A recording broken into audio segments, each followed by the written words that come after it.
Hi, we are back with our final video talking about the wonderful Kaya people.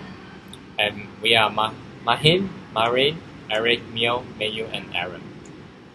This week we will be talking the education of the Kaya people as well as their society structure and their economic activities.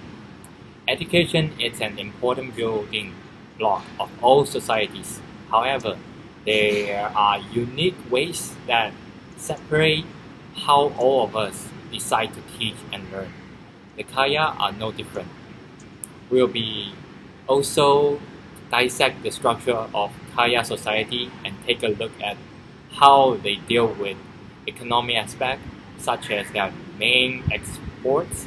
Without further ado, here's everything you need to know about the education, society structure, and economic activity of the Kaya people.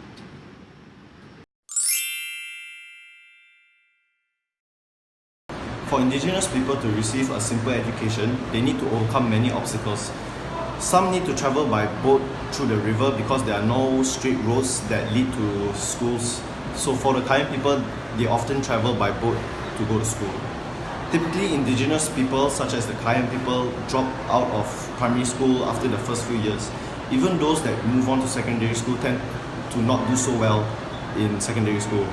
So some Kayan people stay in boarding schools in order to overcome these obstacles. However, they still face problems in schools where they do not do well. So not only that, during the school holidays, of the Kayan people would just typically go back home to work on the farm.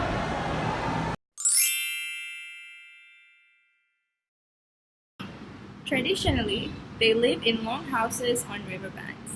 Their settlement consists of one or several long houses as long as 300 meters, which can accommodate up to 100 families, which is 400 to 600 people, and consists of a common veranda and rooms. Residents of a long house constitute a tribal community.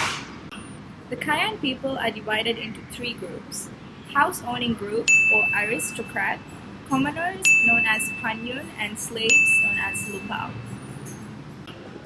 Among the nobility, marriages are usually outside of the community, often with other tribes, while community members are slaves usually marry within the community. The leader is usually elected from the nobility class, and in the 19th century, he also served as a military leader.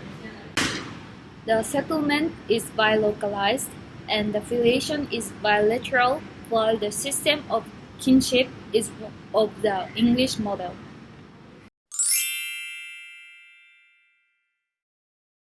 Rural Kayan generally maintain a subsistence economy based on shifting cultivation, with hill rice grown on clearings in the rainforest.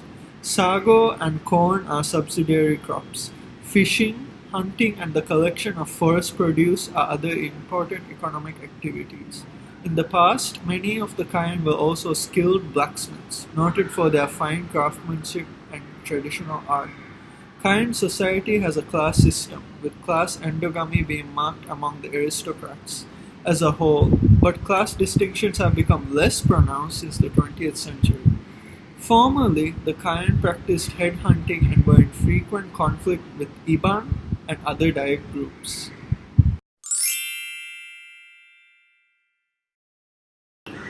Well, that sums up this week's video on Kayan indigenous people.